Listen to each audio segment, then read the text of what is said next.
Morning guys, Justin with Landscaping Entrepreneur. Today is Sunday, December 18th. Just posting a video now because last week, unfortunately, it was so fucking cold out that my mount for my phone wouldn't stick to the windshield. So I finally got it on today, so trying to catch up on what happened last week. Basically last week, Monday was our last day of fall cleanups with both crews out. Tuesday we sent out one crew just to kind of help clean things up. We might have to send out one crew a little bit later just to do some secondary cleanup as small little things here and there come in, complaints, maybe one or two extra jobs. For the most part, we're trying to shut down. So last week we were trying to shut down, which involves our reviews for the guys, giving out bonuses.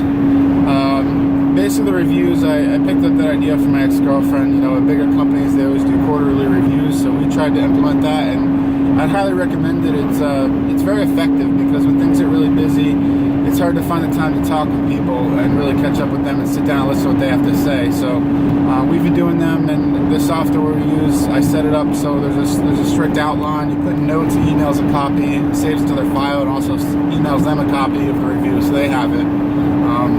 The review entails the good things.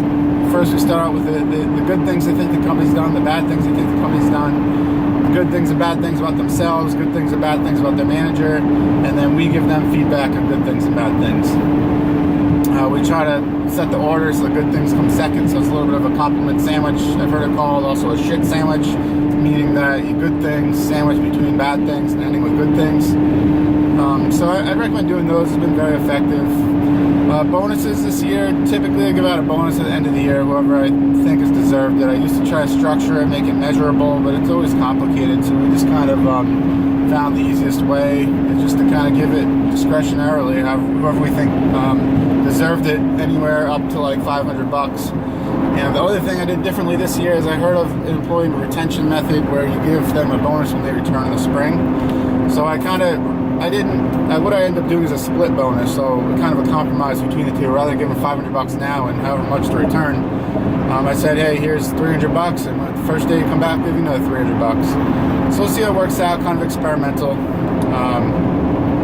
But then they have incentives, something to look forward to. If they're thinking about other jobs, in their head, they're going to be thinking that $300 will be able to have, in 2 weeks, 3 weeks, a month, whatever, So I think it'll be good. It's just better for us anyways, cash flow wise. We don't have to give them the money up front. So, and if people don't stay, then we didn't give them the full $500. So I think it's a pretty good idea overall. So the other thing we're doing is trying to shut down the garage. We've all been working, trying to winterize everything, get it put away. There's just a lot of stuff to go through. Final repairs. I'm gonna try to put some pressure on the mechanic to wrap everything up this coming week because I don't want to deal with it anymore. I don't want to give him any reason to drag it out. I just want to shut down. If he doesn't get his shit done, it's not an emergency. We'll finish in the spring. So the mechanic I'm definitely not having back. The only thing I'm thinking that I might do is have him on a project-based basis. So all my guys, we can handle doing the maintenance. If we need truck brakes done or something, maybe I'll call him in job by job, but I'm not going to use him full time again. I've tried to give him enough time to improve, and he hasn't. And in my eyes, he's just not fit for the position. So I'm going to have to give him that news, which is kind of always shitty, but it is what it is. And we have a backup plan on how to get things done.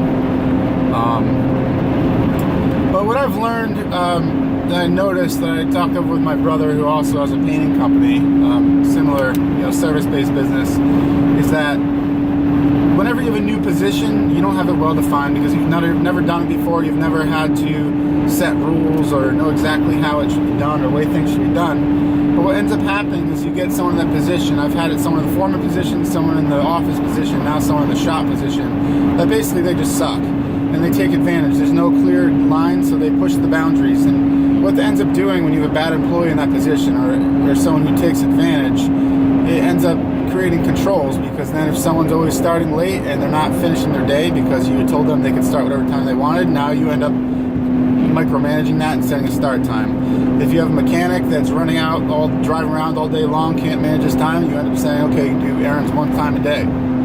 If you have an office manager who's just doing her nails in between and not reliable, you end up giving her strict hours and strict guidelines. So basically it ends up creating rules. So that's one thing I've learned is, that it creates rules for positions. So anyway, I'm running out of time here, so I'll catch up with you guys in the next video.